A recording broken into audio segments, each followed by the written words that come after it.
My name is Eric Putkonen. Thank you for joining me. So, what is understanding? I was rightly asked to define this term recently because there's so many potential meanings to the word understanding. A lot of times when people say, I understand, a lot of times they think it's a mental grasping of the concept. I get it mentally, and then they say, I understand. That's not understanding. Or they'll think it's an accumulation of facts and knowledge, and they'll go, yeah, I understand. That's not understanding. Understanding goes beyond the mind. Now, of course, it seems like at times there's a difference in levels of understanding, because even in our own phraseology in English, they'll sometimes say, I knew I should do this, but my heart wasn't in it, or something to the effect of there's a split between head and heart, where you can mentally know something, but in your heart you know otherwise. And this, does point to the fact that there is deeper levels of understanding. Now, the reason there can be this disconnect between head and heart really is because the mind is so fickle. Researchers have found out that it's not totally uncommon to hold two contrary opinions at the same time. And the mind, because it's so fickle, can hold this disharmony and dissonance in the same space without having the two basically touch. It can partition and segment. That's the wonder of the mind. It can partition and segment, so that way you can hold two contrary beliefs at the same time. And that's why when I say understanding, it's beyond that. The mind's too fickle. It's much deeper. You could say it's an understanding of the heart.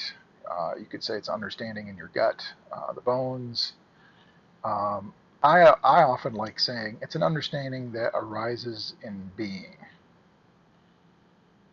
In being, it's deep, it's profound. It cannot be doubted. It's a direct understanding that cannot be doubted and isn't forgotten.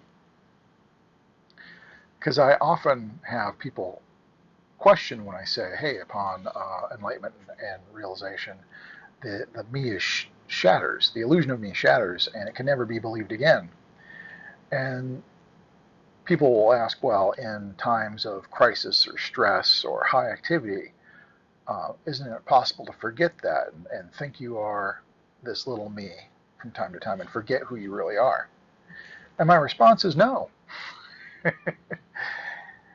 If you could forget, then you don't really understand. Understanding is so much deeper than trying to remember or memory, because when they're saying you can forget, they're saying this understanding is a matter of memory and remembering. Well, again, that's the mind. Understanding is far deeper than this. It doesn't need to be remembered. It is just known deeply and never forgotten. Kind of like, or akin to, no matter how stressed or how much of a crisis is going on, or no matter how active things are going, you never suddenly forget who you are and believe you're your kitchen refrigerator. Never happens. At no point is someone going to grab the handle to reach in the fridge and you're going to shout, hey, get your hands off me. Never. Because you never confuse that. It cannot be forgotten. If you could forget who you are and think you're the fridge, then you don't know who you are. This knowing is what understanding is. And that's the difference between knowledge and knowing.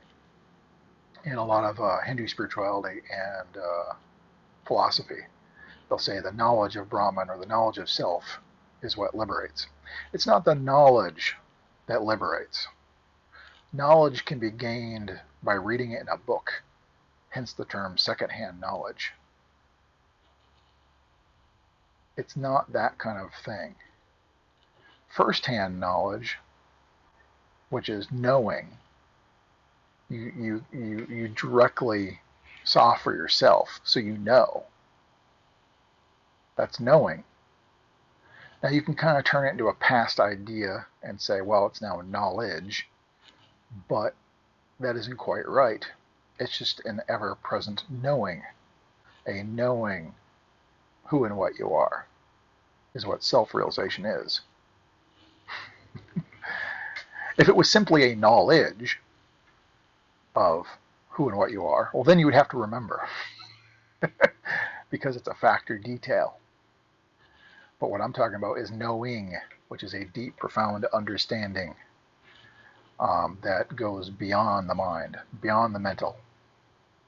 It arises in being. It cannot be doubted or forgotten. That is what true understanding is. And so when true understanding occurs, it is a deep, profound thing. And it doesn't even translate into knowledge. It doesn't turn into facts that you can point at later and go, oh yeah, that's what it is. It's not that kind of thing. It's a knowing, ever knowing in the present. That's what true understanding is.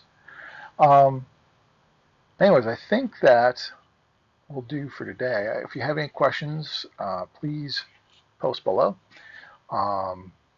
If there's any other comments or anything you want to put, I'd appreciate it. But thank you much.